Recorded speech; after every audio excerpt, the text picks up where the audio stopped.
This episode of Chat You is sponsored in part by the National Center, Liz, for Next Generation Manufacturing. They got their Next Gen Manufacturing Summit from October 15th through 17th in Rochester Hills, Michigan, with industry speakers, breakouts, networking, all sorts of stuff. This is both for people in the field and also educators working on advanced manufacturing and design. This is all sponsored by our friends at the National Center. You can find them at nextgenmfg.org. And Liz, by Edia, the platform to improve K-12 outcomes, which you can find at edia.app/contact. That's edia.app/contact. I say it all the time. No one reads a URL like you. I'm just waiting for Audible to call me. Do you know, I'm waiting for someone to like, follow, and do a review on the podcast simply based on your reading of URLs. Well, that's your call to action, people. Let's go. Let's go. I get a lot of responses about how wonderful Matt's voice is. No one ever says, oh, Liz has the best podcast voice. No, but no one says Liz has the best podcast voice. You know what you do have? What? You have the best picture of you as a matador. I do have the best picture of me as a matador. That is undeniable. Yeah, this Nano Banana stuff, which is the silliest name, but this is Google Gemini Flash 2.5.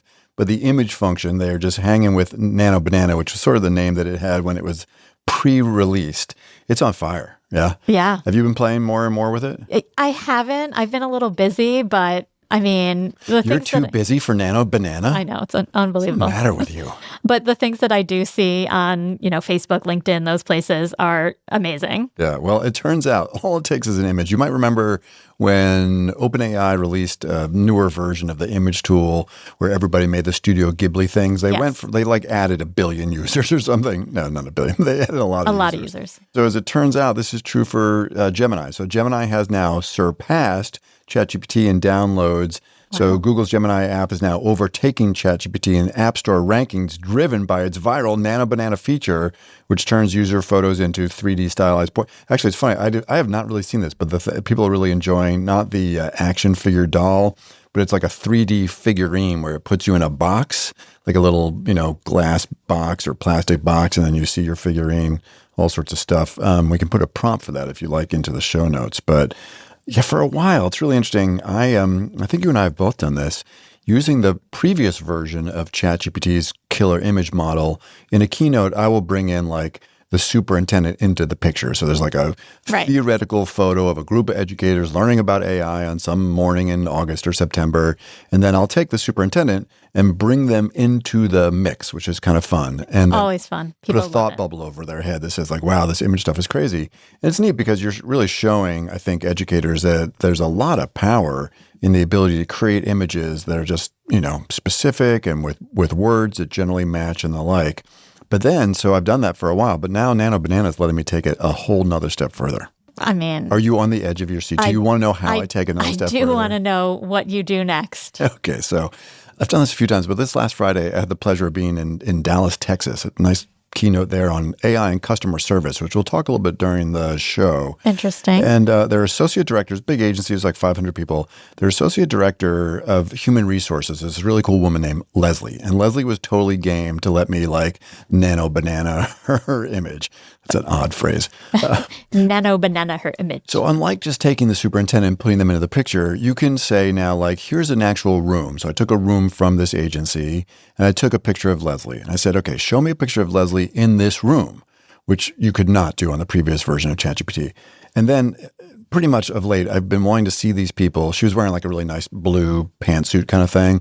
I wanted to see her in a yellow pantsuit with a red shirt and red shoes.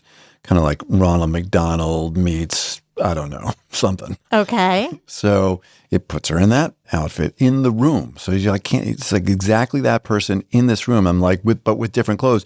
But her face stays consistent, right? Doesn't change at all. And I'm like, show me this with a little red fedora with a red feather, right? Yeah. Actually, I take it back. It was yellow fedora. So you have yellow fedora, yellow pantsuit, red feather, looking really, really sharp. Yellow suit or red suit? I don't know. I can't remember. It was a yellow suit. And ironically, Leslie was wearing a yellow shirt. It's like we had planned this thing, right? So it was really funny, too, because she is not married. And in the photo, it did give her a wedding ring. And she's like, look, I'm married. All right. So she got up in front of the screen.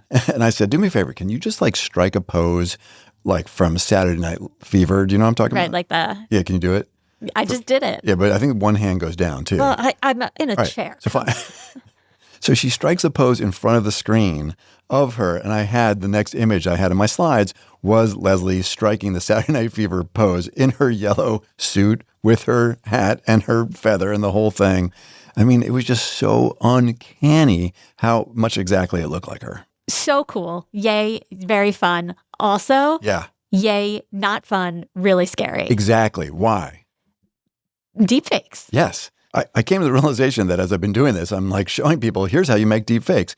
And the reality, I've known this for a little bit, but the reality is it's a nice opportunity early in the keynote to say, this is really cool. You've got a lot of power as an educator or a HR director or whatever, but you have to use that power responsibly. And now Nano Banana would not, if I said, show Leslie, making a biological weapon, it'd be like, no, man, I'm not going to do that. Okay, well, that's good. Yeah, isn't that good?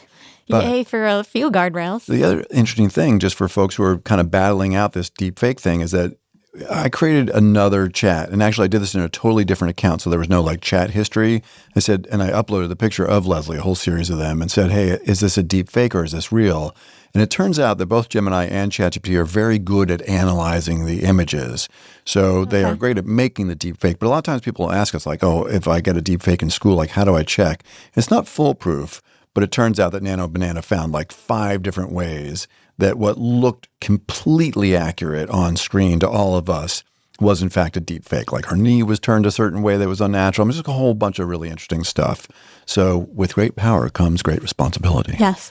Well, it's interesting that it does so much better with images, like detecting AI-generated images than it can with text. Right. So, I mean, yay, good. That's probably really helpful to administration who... I mean, the text thing is like a problem for academic integrity, but the deepfake thing cuts really deep for social reasons and all the things that kids do that are much more harmful. Like cheating on an essay is bad, but like probably not going to have consequences for the rest of your life the same way a notification app will have the same. Exactly. Yeah, I think you're absolutely right. So hopefully that, and it was interesting too. I was out jogging that morning. I know how much you like to jog too. I love to jog, especially early in the morning. Yeah. So it was hot. It was like 7 o'clock in the morning in Dallas. Were you on the beach?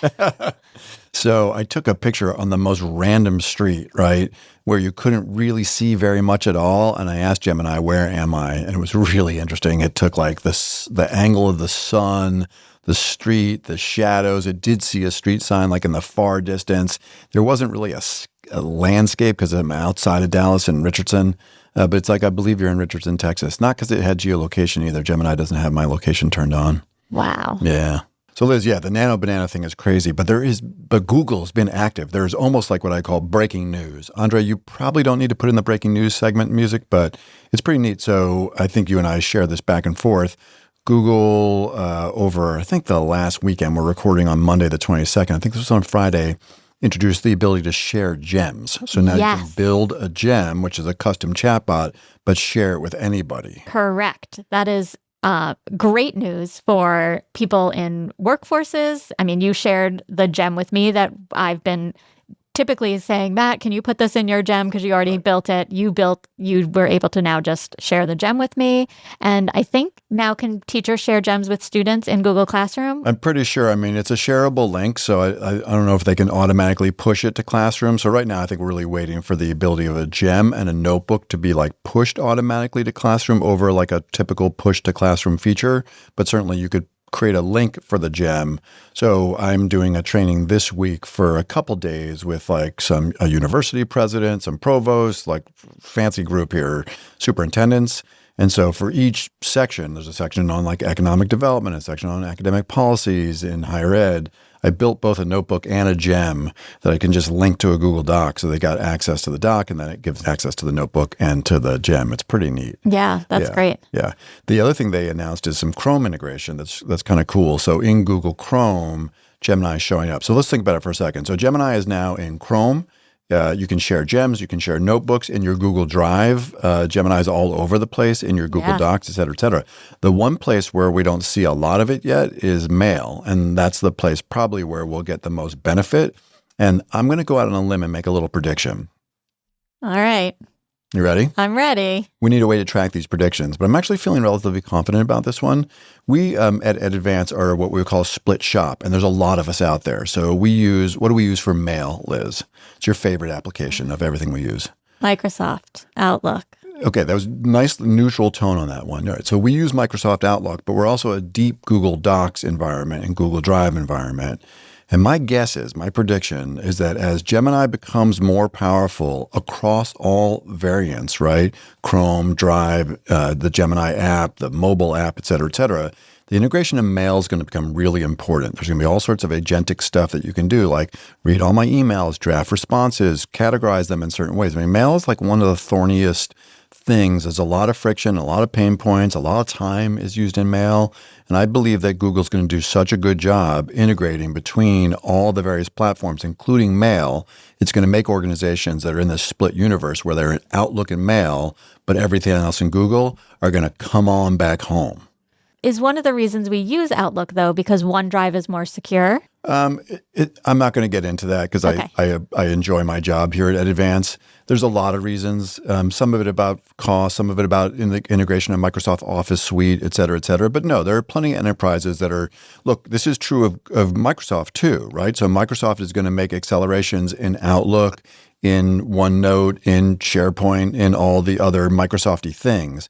For whatever reason, study after study, Microsoft is just not killing it on their AI features the same way that Google is killing it on their AI features. So I don't know, it might be a couple years out, but that's my prediction. All right, we'll stay tuned. All right, so with that, I still have my job, and I'm Matt Mervis. And I'm Liz Rade. And this is Chat EDU, the AI and Education podcast. In today's episode, The Wizard Problem, Trust, Transparency, and Teaching in the Age of AI, we'll look at a head-scratching new post from Professor Ethan Mollick about the changing nature of AI. But first, it's another jam-packed rundown followed by a new book about why AI won't rule the world, probably.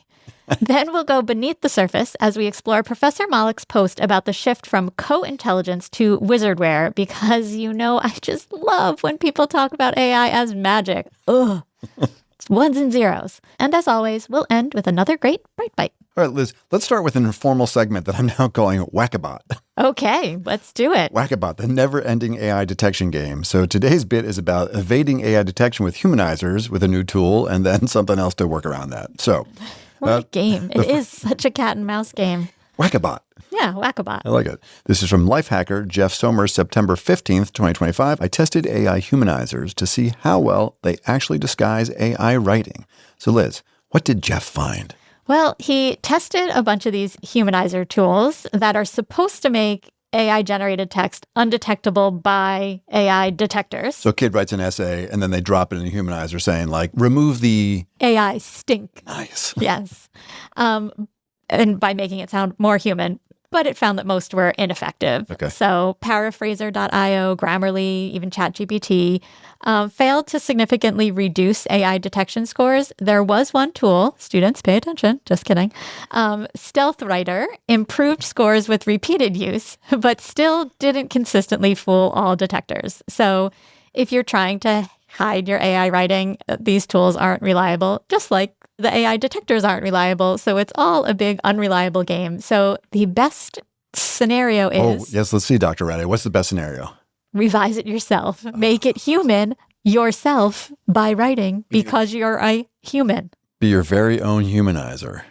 All right, but then Turnitin, thank God for Turnitin, comes along. This is from IT Brief Australia. August 28th, we're going back in time. Can we just shout out Australia and New Zealand? Because we got another great email from New Zealand this week, and I am just loving our Australia and New Zealand audience. Please feel free to invite us down under. Although Jonathan sent us an email saying, if you go to Australia, you're bringing me. Yeah. Yes, we are, of course. Yeah, so this guy is a principal on a sabbatical, which is really cool. Yes, his name is... Our American principals would be like, a what? A what? Yeah, his name is Yaron, and it's so much fun to hear from him. And he was actually talking about vibe coding and referenced my Rhinestone app, so bonus points there. Exactly, and does lots of his listening while mowing, I believe. Yes, riding the ride-on mower. Where did we go here? Oh, yes, Australia. Australia. Thank you. which is not the same as New Zealand, but Okay. Yeah, I'm sure they're like, nice, Liz. It's not going to love you anymore. So from IT Brief Australia, this is Turnitin updates tool to detect AI bypassers and humanize text. Yes. All right. So what has Turnitin done now? So they upgraded its AI detection tool to flag not only standard AI generated writing, but also humanized writing through the tools that are designed to evade detection. So this is all integrated into its Originality add-on and iAuthenticate 2.0. It supports English submissions and aims to help educators uphold academic integrity amid rising misuse of AI by students. So this update addresses the growing concerns about cheating providers profiting from students' AI misuse and aligns with broader efforts in Australia to reform assessment practices in the age of generative AI. But last week, we covered that story from a university in Australia that was turning off a bunch of these features in Turnitin because they wanted to build trust. So, people are coming at it from two different directions, like we still want to catch kids, or you know what, we're not going to try anymore. Instead, we'll build trust. I love it. All right, Liz, there were like 5 million studies came out this week. We're going to quickly go through a few of them because they're pretty interesting. So we had a study from Pew. We had a study from Gallup, right? And then we had a study from OpenAI, a study from Anthropic. So let's move quickly through them. We may not hit all the variants, but I think they're important. These studies are annual. We cover them pretty often because they give us a snapshot. And the Pew and Gallup studies give us a sense of just generally how people are thinking about stuff. And Anthropic and OpenAI's let us look at like the gabillions of chats that they have, which is just a treasure trove. All right, so from Gallup first, we got Reward Risk Regulation, American Attitudes Towards AI, Gallup 2025. Give us just like the headlines, Liz. Yeah. So the big headline is nearly all Americans, 98%, have been exposed to AI, but only 39% use it and just 8% feel very knowledgeable. So trust remains low overall, 31%, though it nearly doubles among users versus non-users. So users are about 46% trusting of it and non-users are at 23%. So it's not a great stat though, right? Like 50% of the folks who use it trust it. The other half don't. All right. But this all suggests that exposure builds confidence. But again, I think it's so nuanced. How do you use it? What are you using it for? So much. Right. A lot of economic anxiety for sure. Right? Yeah. Yeah. Americans expect AI to boost productivity, which is just what we're hearing everywhere. So 62% believe that. Economic growth also people believe, but they also fear job loss. So 72% rank retraining and education as the number one policy response. So workforce readiness remains a central concern. We're working on some stuff there. There's kind of this natural bridge to the work we do in K-12 education to preparing for the future workforce. Again, work we are deeply involved in. So the public also doubts U.S. leadership in AI. So 79% want the U.S. to lead in AI, but only 15% believe it's very likely to happen, pointing to the importance of long-term investments in education and talent development. Yeah, there you go. I mean, context is king. We're not exactly in an overall good mood in our culture and society right now. So AI is just one of the many variables, whether it's the economy, culture, politics, all sorts of stuff. Senator Mark Kelly has a new proposed piece of legislation to deal with some of the job displacement stuff. I keep going back to that canaries in the coal mine study from Stanford University. The bit in there, the quintile, where folks who are using AI as an augmentation, the kind of colleague and coach roles, are really seeing a lot of career durability. I want to keep leaning into that because I think that at some level that tells us a lot about, in fact, you just in the student AI literacy course, I know over the weekend you were just working on a new adjustment to a set of tasks that we do around prompting to get students to really think through, like, where is AI just a clerk where it's automating some task for me, which is really like the replaceable thing versus an augmentation or a coach thing. You gave it different terms, right? Clerk, colleague, and coach were a little too inaccessible to your average high school kid. I came up with an assistant, a collaborator, and a mentor. Right. So, and I think, everybody, the first use cases were all assistant. That was what everyone was doing. Right. And those are kind of like the lowest level tasks. It's kind of like Google when you just need a fact, right? Like that's fine. But Google, again, once people learned how to use Google and not just say like, who was the 23rd president? Once you really started digging in, much more power. Same thing is now happening with AI. Yes, it can be your clerk or your assistant, but it goes much deeper once you have it become a mentor for you or a collaborator. Which seems to correlate to the ability to both secure, like, kids who are very AI savvy have a leg up coming out of college, getting into the workforce right now, which is tough. So kids that are able to demonstrate that they're both AI savvy, and that what that really means is I can collaborate and I can grow and be adaptable with AI.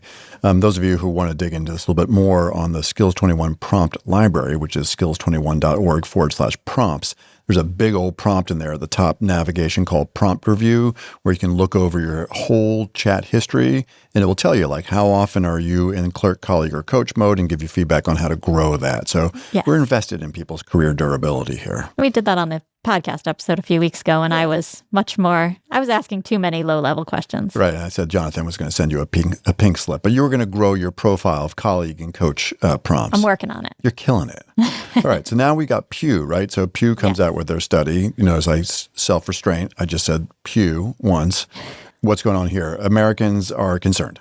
Most Americans are more concerned than they are excited about AI. So 53% say that AI will worsen creativity. 50% say it will harm relationships, which I think is so interesting. And risks are seen as outweighing the benefits. Yeah. I don't know. 6 in 10 want more control over AI use in their lives. Most want to distinguish AI from human-made content, but over half doubt their ability to do so. And I think that's so true and reasonable. There is strong support for AI in analytical and scientific tasks, so things like weather and fraud detection and medicine, but major opposition in personal areas like religion, 73% are opposed to it, and matchmaking, 66% are opposed to it. That's funny. There is still a generational divide. So younger adults, those under 30, are more aware and engaged with AI, but also more pessimistic about its effects on creativity and relationships. Yeah, we were both pretty happy to see that, strong support for AI in analytical and scientific tasks.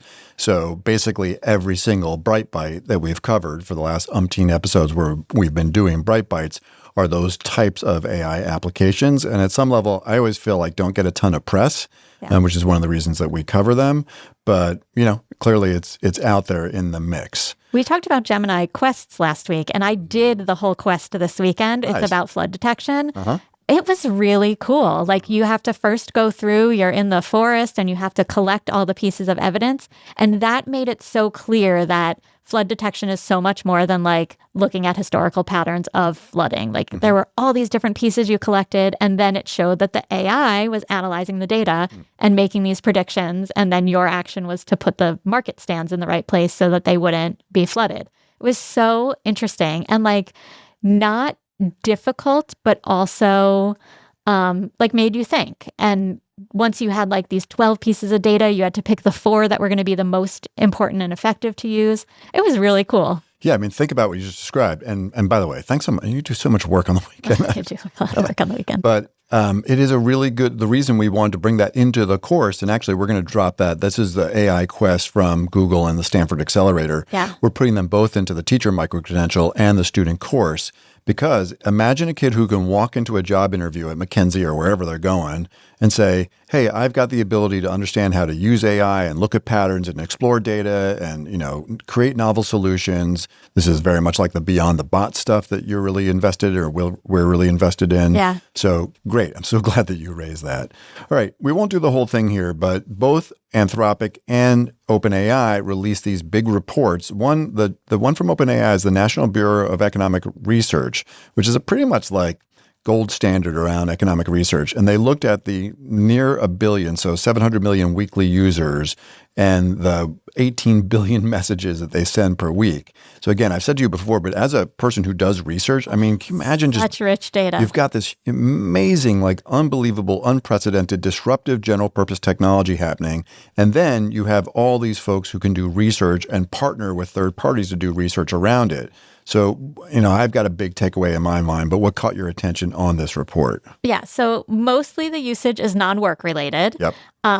But when it is work-related. Writing is the most common work use. So 40% of work messages are, being edited, revising, using. But that's interesting too, right? So it's not, you think we'll go back to clerk and colleague. A lot of it is feedback and revision of my own original writing, which I think we feel like is a really good use case. Oh, yeah, definitely. 10% of all ChatGPT use is tutoring and teaching. And that doesn't seem like a big number, but oh my goodness, if 700 million weekly users and 10% of that is around tutoring and teaching, people learning stuff, that is amazing. And over 1/3 of messages are for education help. So younger users dominate. Nearly half of messages come from under 26s, which is where most people are getting their education.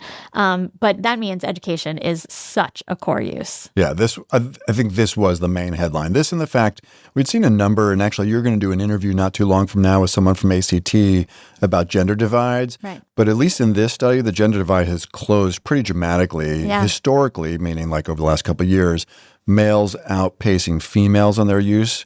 But here it's come pretty close to parity, right? Women now slightly outnumber men among active users. And usage has grown faster in low and middle income countries. And educated and professional workers are using it more for job tasks, especially decision support and writing. So again, it's not just these clerk functions. It's mentor functions, colleague functions, coaching functions. I love that. Yeah, we can't overlook this. As people who are deeply invested as career-long educators, nearly 1 billion people every week, and then 1 in 10 of each of those messages is somewhere around help me learn something. Yeah, I mean, super interesting. Like the overall ChatGPT use globally is not just these like productive, get a task done. It really is for learning, guidance, and everyday support. Just again, opening up the ability for people who didn't have access to a way to learn things, having a way to learn stuff. It's so cool. Yep.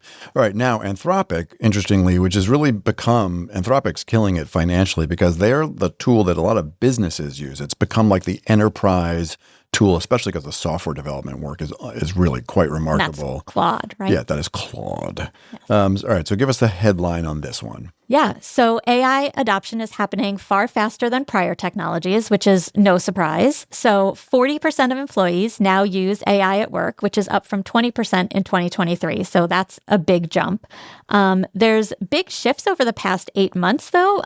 Education tasks on the rise again, rising from 9% to 12%, and science tasks rising a little bit, 6% to 7%. But traditional business operations declined. So, but here's the fun things. Educators are leaning in. So they are creating instructional materials, and that grew 6-fold, which worries me a little bit. I really want to dig in deeply into what kind of materials they're creating. Are these high quality, good things, or are they creating multiplication worksheets? So definitely some, questions here. This study found that adoption is concentrated in wealthy tech-forward regions, so Israel, Singapore, and South Korea leading globally per capita. And this was interesting. In the U.S., D.C. and Utah outpaced California. So, I mean, I don't know. Ideas about Utah? I remember another story we covered a while back where Utah also had a pop on this thing. So no, we'll do a deep research on what's going on in Utah. Utah, we're happy to come out there. Although was Utah the state that just put in an AI person in government? Yeah. So in the education, in their State Department of Ed, they have like an AI lead. They've done a lot on the K-12 front. And actually, there have been a couple big AI deals with the university systems in Utah as well. So good on you. Yeah. Okay, really interesting stuff, and we will keep track. But I think these kind of big global studies are helpful and interesting because they help K-12 teachers and school leaders and higher ed folks think a little bit about strategy as they move forward. All right, now, we won't quite do a trifecta. I'm just going to do the headlines on this one. But Sam Altman did I watched the whole thing. Did the most interesting interview with Tucker Carlson. I did not watch it. Yeah. I'll let you do that work. I was so torn because Tucker Carlson did a good job pushing him. I don't know if you saw the Tucker Carlson and Ted Cruz interview, but Tucker Carlson is a pretty competent interviewer. And when he has a subject that he wants to push, he knows how to push, and he seems to have a broad depth of knowledge. I'm having an out-of-body experience here right now. So, but I will say Sam Altman, who I've seen lots and lots of, he did a really good job navigating it. Carlson pushed him on religion and morality and who's making decisions about what's right and wrong, and also just got him to reveal a bunch of things about the Adam Rain story, where this young man took his life and where ChatGPT really demonstrably failed to protect in terms of guardrails. And so, he talked about losing sleep around or not sleeping around suicide risk and ethics and privacy. So all pretty interesting stuff, worth a watch. We will put it into the show notes. But then there were two big posts from OpenAI, one from Sam Altman personally on his blog, and one from OpenAI about what they're doing about kids under 18. So just to summarize both of them together, they are going to roll out an under 18 experience, and it's going to use AI to do age predictions. We've talked about this with Instagram yeah. and somebody else. I can't remember. Oh, YouTube, right? Where they're using their own AI to figure out, which is kind of cool. I'm pretty happy about this. How old is this kid likely based on what they're talking about? And then putting them into the appropriate age bucket and then providing some pretty good parental controls. So there's a lot here where, parents can get involved in lots of different ways, blackout hours, limiting the amount of time kids can be on the platform, notification where kids are talking about stuff that the parents might want to know about. So, and let's remember that OpenAI, that ChatGPT is not FERPA compliant, and kids under 18, it's really are supposed to have parental consent in the first place, and kids under 13 aren't supposed to be using that tool at all, which I'm sure is not happening all over the world. But in Altman's post, in his own post, he did share something interesting, which is I really want to protect kids, but for when we know you're an adult, we're going to loosen the guardrails. And he specifically was talking about raunchy, he wasn't saying it this way, I'm saying it this way, adult-themed conversations with ChatGPT. If you're an adult, he basically says, if you're an adult, we want to respect that you're an adult. I think this will wind up being interesting and possibly problematic. We have covered lots of stories in the last many weeks about AI companionship and this sort of mercenary business model where people are trying to use these kinds of relationship tactics to keep folks on platform at the same time that OpenAI is exploring advertising and rolling out shopping. We'll see. I don't need to have adult-themed conversations with my AI companion on ChatGPT, but, this is a very competitive market that they're living in. And so as we worry about companionship, we will just continually point back to the Common Sense Media Guide, new kind of toolkit for parents and counselors and other folks and board members and superintendents on AI companions, as well as their petition that folks can sign. Okay? All right. So lots of stuff coming out on the OpenAI front. Are you excited to have adult-themed conversations with your ChatGPT? No. And, it's such a arbitrary thing. And when you're 18, you're an adult. And so, there are very many 18-year-olds that should not have access to this. And there are also people that are in their 30s, 40s, 60s that should not be doing this because they are not healthy and well. And just because you turn 18, it doesn't mean that you're not at risk of suicide or at risk for engaging in other dangerous behaviors. So adult the way you want to adult, unless it's dangerous. Sure. And the Reuters folks and then the Rhythm Project did a really good job, kind of republicizing this. Did the study about the Meta Big Sis Billy bot, where a guy who was 70 years old and had some cognitive impairment, fell in love with Big Sis Billy and went to go have a romantic rendezvous with the AI chatbot that the chatbot lured them into in New York City. And this individual died, not at the hands of the chatbot, but I think tragically fell down. I think you're right. It is a cause for concern. Let's end this rundown on a more optimistic note. Please do. Okay. So we don't have I signed up, I got myself onto the waiting list for this thing, but Google, the Learn LM team at Google, and we've covered two different versions of textbooks. There was the Wiley story about open source textbooks.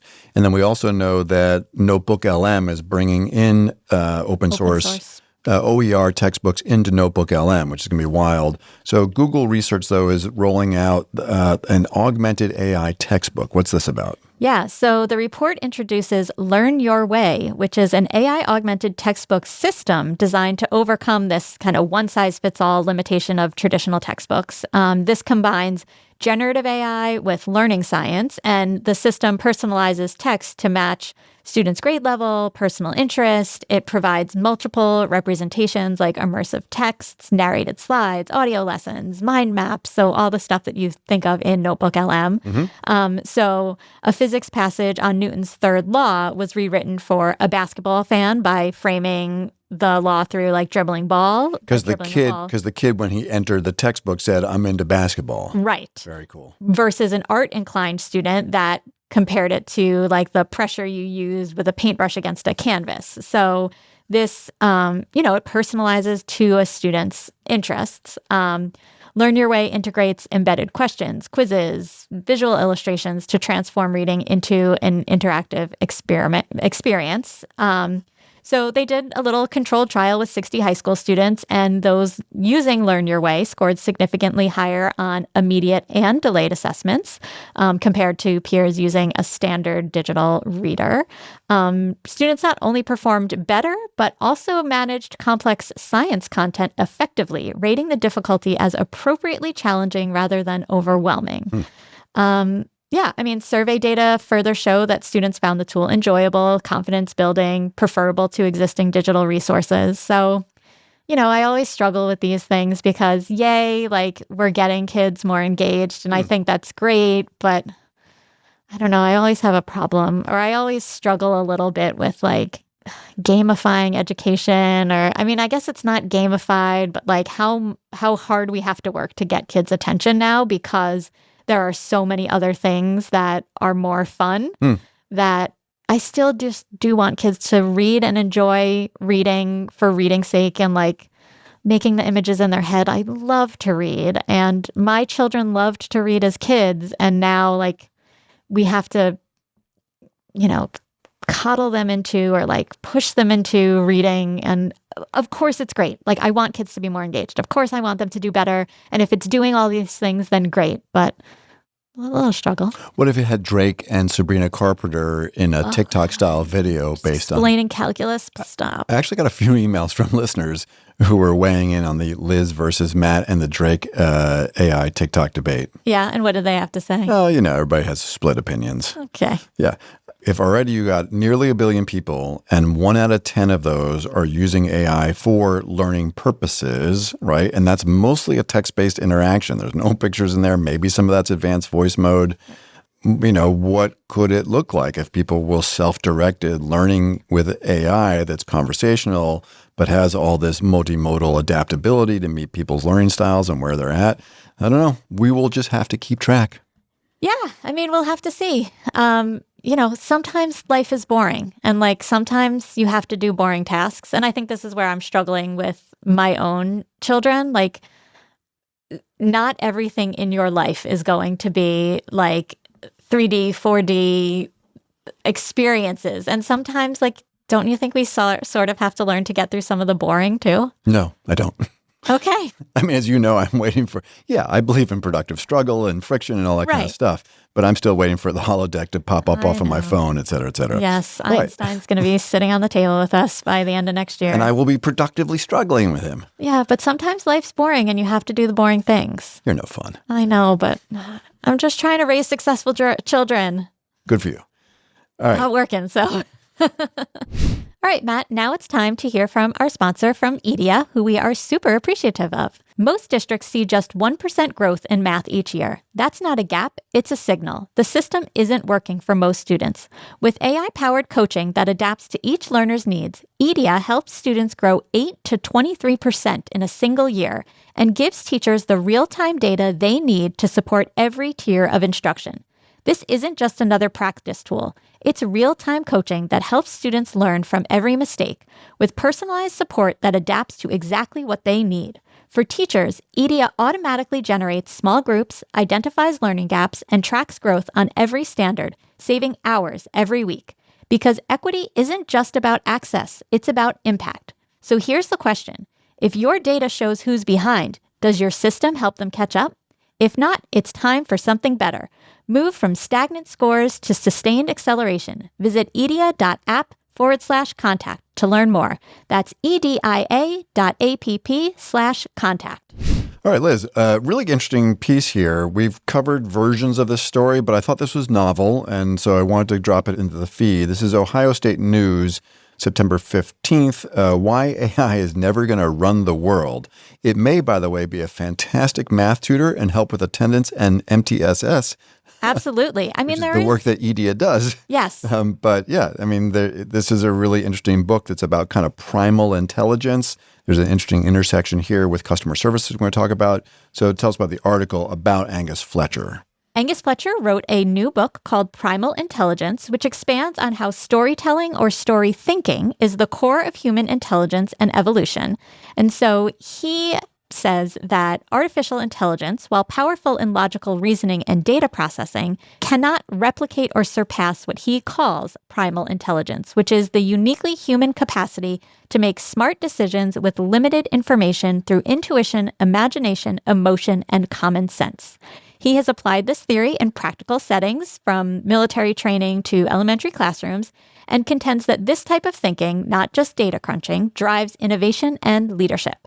So the U.S. Army has formally recognized his work for its success in enhancing decision-making under uncertainty. Yeah, I thought this was really interesting, especially this idea that with a limited amount of information and context, human beings can make snap judgments, and they're applying context all over the place. So AI strength in logic limits its usefulness in real-world uncertain scenarios that demand more than data decision-making. So AI can outperform humans, as we discussed many times, in structured environments, but real life is not structured. It's ambiguous. There are novel problems. So Fletcher says, AI takes one feature of intelligence, logic, and accelerates it. So as long as life is calling for math, AI crushes human. It's these big data choices that we talk about. But the moment that life requires common sense, intuition, imagination, AI, he says, tumbles off its throne. This is the brain's ability to act smart with limited information. And what makes humans successful is the ability to think of and develop new behaviors and new plans. Right.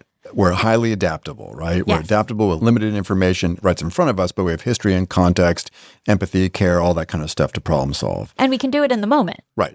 We don't need to first feed it into something. Like sometimes humans have to make really fast decisions faster than AI can crunch them. Sure. That's how I feel like I'm reacting to you all the time. when you go, yay, something, you don't ever say boo, by the way. It's always yay, something. And then there's like this nice qualifier. Yeah. I like it. Okay. And there's also this, what's the story thinking he's talking about here? This is a big part of the narrative, no pun intended. Yeah, well, human brains use narrative to generate plans and strategies. We aren't just zeros and ones. So it's central to innovation and survival. So AI looks for patterns in existing data, and humans construct these novel scenarios. We have this narrative cognition and imagine different possibilities that haven't even occurred yet. So being able to communicate through stories and story thinking is the way our brains have evolved to work. And it allows us to plan and plot our actions and put together a story of how we might succeed and what that might look like. I love it. And there's an intersection with literature here too, right? Well, of course, because I love literature, but I mean, great literature. I know, what a softball, right? Yeah. Liz, is there a literature connection? I just went on my reading rant, but, great literature, even Shakespeare, demonstrates and teaches this narrative cognition, which encourages exceptions to the norm and rather than just reinforcing the same archetypes. So, we love reading books where the character is the exception to the rule. Yeah. So that happens a lot. He uses Shakespeare as an example, but so many books, that's what makes books interesting, is reading about the exception to the rule. If we just read about my life, it would not be that exciting. Well, well, sometimes on some days, it's pretty interesting. But, people read to see the stories in their own lives and imagine new ways of doing things and overcoming obstacles. So reading fiction, while it's not meant to explicitly teach you something, it teaches you something about the world and the way people live. We covered a really nice, many months ago, an editorial from a veteran, seasoned 25-year English teacher who basically said, I'm temporarily throwing in the towel on the writing thing because I think that literature helps us think about AI in the most important ways around ethics and critical thinking and adaptability and story making. So he's just like, if I think about this as a pie where 50% is writing and 50% is literature, I'm going to lean heavy into the literature side because it's a fantastic lens to help kids think critically about the strengths and the challenges around generative AI, really. And I think there's an interesting corollary here. So this in part caught my attention. And it means too, right? So if you buy his argument, it means there's a lot that we can unpack here in K-12.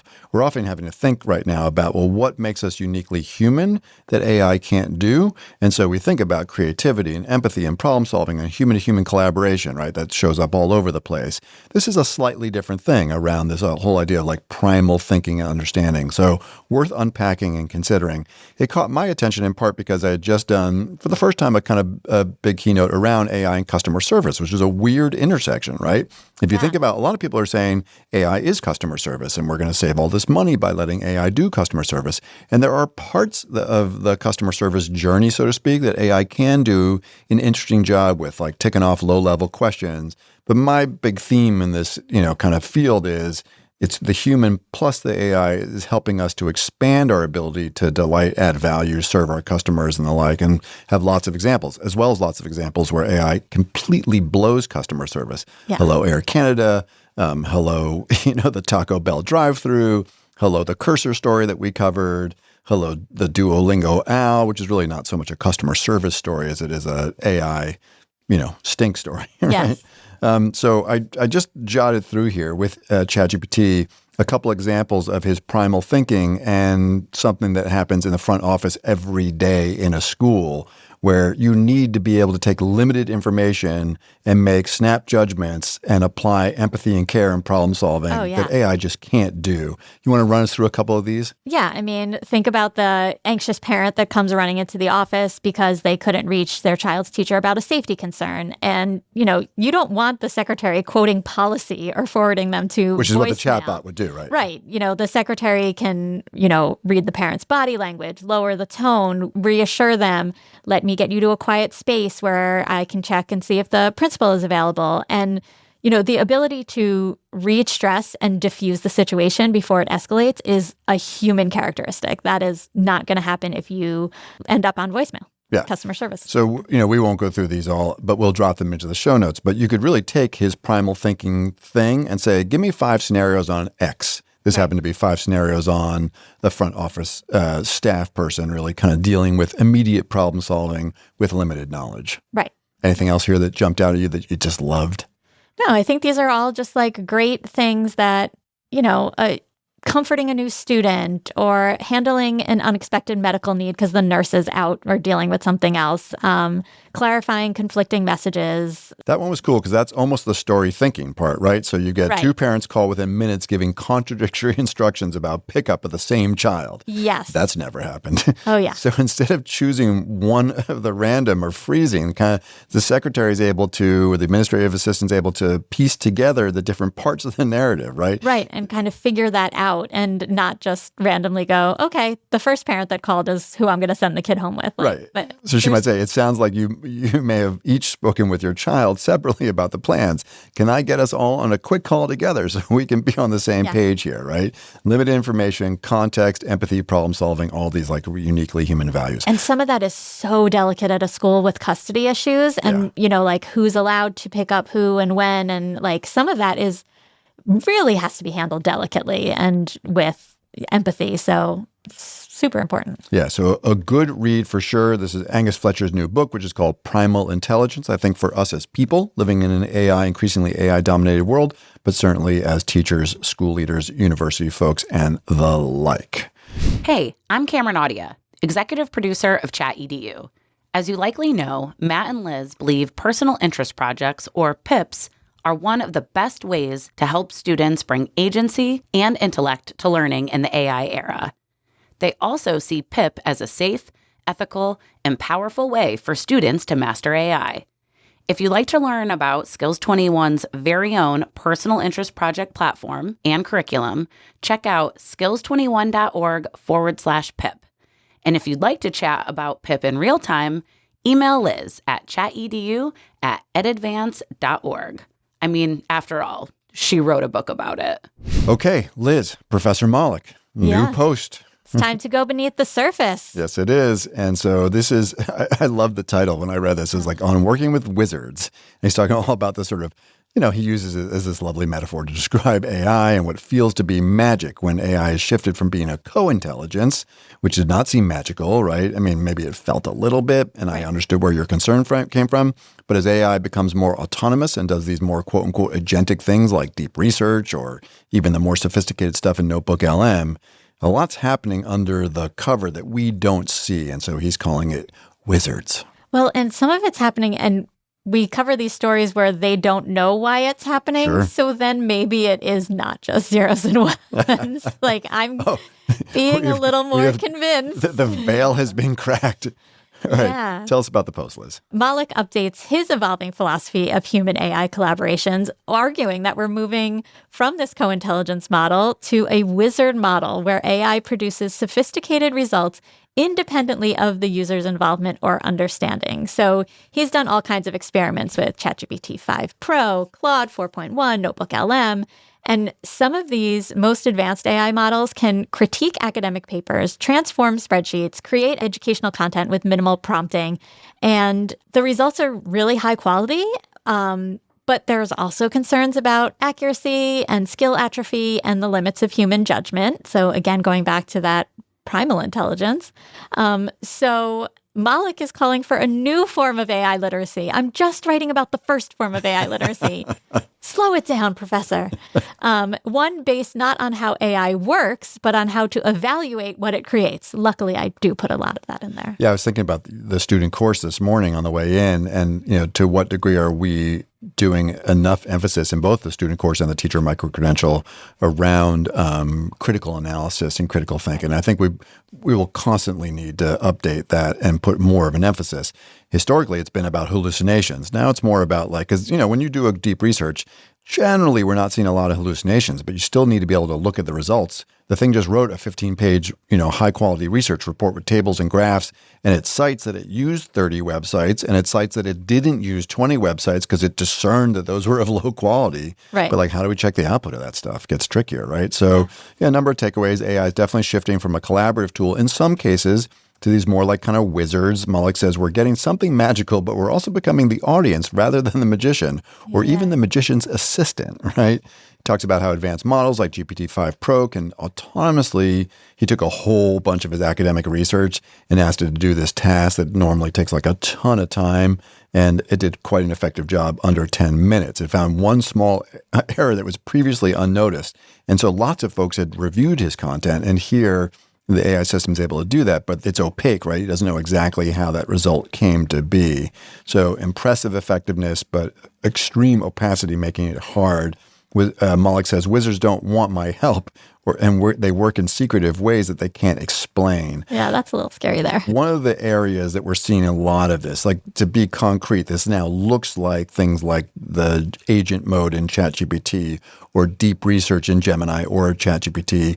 And then Claude, the Anthropic folks have come along and have a new working with files thing where you can give Claude a prompt and all of a sudden it will do a McKinsey style, both PowerPoint presentation and data analysis that normally would have taken weeks. I was working on a PowerPoint the other day for Learning Forward. I'm going to Learning Forward in a couple of months to talk about the micro-credential. And Claude did such a better job at making a PowerPoint. You need the advanced version to be able to actually do anything with it. But it looked great and it did a really good job. All right. So you're getting value out of your $30 or whatever it was that came. Only 20. Oh, nice. 22, I think. Okay, excellent.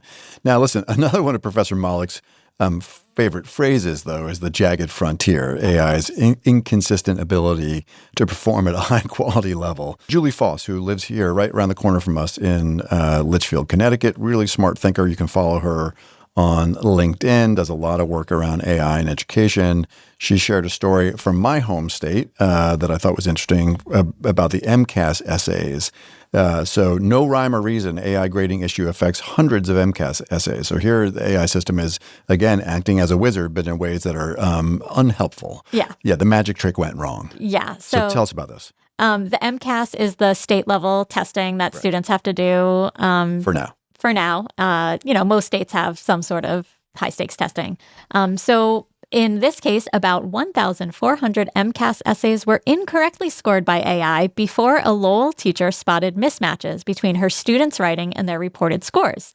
She found points deducted without justification, like essays penalized for missing quotation marks or a paper scored 0 that should have merited a 6 out of 7, DESE, and We call that DESE up in my corner of the world. well, I'm going to give the initials. Do you know what they stand for? The Department of Elementary and Secondary Education. Thank you very much. Very good. And contractor Cognia rescored all affected essays across 145 districts, citing a temporary technical glitch. Yeah, it's called probabilistic AI. Yeah. Temporary glitch, my tuchus. So while AI speeds up test reporting, educators warn errors threaten accountability, stressing that every score matters in state-monitored schools. So this is not great.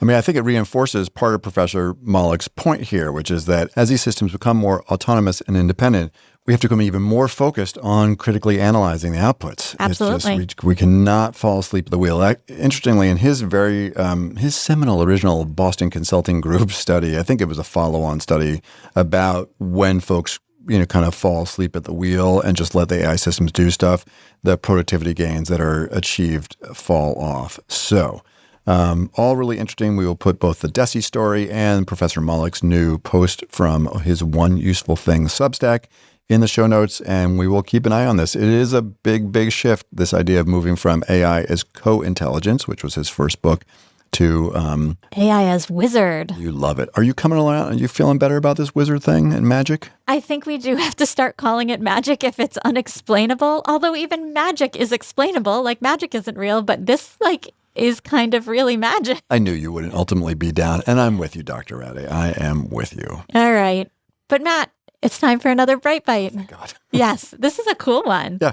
All right. So Coca-Cola and MIT are using AI in a bold plan to save oranges. That almost sounds like a fake headline. Do you know why Coca-Cola cares so much about oranges? Save the oranges. They probably own orange juice companies. They do. They own Minute Minute Maid. Maid. Minute Maid. They own so much stuff. It's unbelievable because they knew that, Coca-Cola as a primary product. I think they own Dasani water too. So all right, it's all about hydration. Well, I was thinking they're in the South because they're in Georgia, right? Coca-Cola's headquarters are in Atlanta. Yeah, I think it's more about the diversification of a product that someday we might look at as cigarettes. Okay. All right, but Liz, tell us about the good work that they're doing with MIT. All right. So Coca-Cola has joined the MIT Generative AI Impact Consortium to launch Project Save the Orange, using generative AI to fight citrus greening, which is a bacterial disease that has cut U.S. orange production by over 50% since 2015. So the AI is being used for data simulation and modeling, accelerating agricultural and biotech research timelines from years to months, including testing disease interventions virtually. So Coca-Cola's involvement is strategic, as we said, because they are the owners of Minute Maid and Simply. It's one of the largest orange juice producers and faces real supply chain risk. Who knew that Coca-Cola also was the biggest orange juice provider? Isn't that wild? That's crazy. But really cool application here of a classic Bright Bite, right? Using large data sets, predictive analysis in order to help make meaningful contributions. I couldn't help myself. I rolled over to Gemini while you were finishing that and put in Coca-Cola Save the Orange because it just sounds so fun. And I will drop the image into the show notes. And Andre, if you want, you can drop the image of the Coca-Cola Save the Orange, which is kind of funny, into the video feed for those of you who join us on Spotify and YouTube. And wherever you join us, we would be deeply appreciative, especially the people on Spotify. The Apple likes and reviews, they keep coming in, and please keep them coming in. Going. Like if you listen to us on Apple Podcasts, please, it means a lot because it really helps more folks kind of find the Chat EDU podcast. But Spotify, come on, just jump in there. We have to thank Joanne Mumley, by the way. It's not easy to make comments in Spotify, but Joanne's awesome. She often, like the Charlie Hughes interview, she often will drop a little note to us, which we appreciate. Yes. Woo! Long one, Liz. Yeah. We just have more to say every week. Good stuff. Yeah, absolutely. And it's always fun having the conversation with you. And with that, Dr. Rade, it is now time to roll the credits. As always, we'd love to hear what you think. So please let us know at chatedu@edadvance.org. That's edadvance.org. And also rate, review, and subscribe to the podcast on whatever platform you are using. ChatEDU is brought to you by EdAdvance, the nonprofit regional education service center in Litchfield, Connecticut. This episode of ChatEDU is sponsored by the National Center for Next Generation Manufacturing. ChatEDU is recorded, edited, and produced by Andre Angelo and Justin Pascoe, whose dedication and expertise bring our discussions to life. ChatEDU's executive producer is the multi-talented rock star Cameron Audia. Additionally, we are grateful for the support of our colleague Gary Robinson, and we appreciate his time and talents.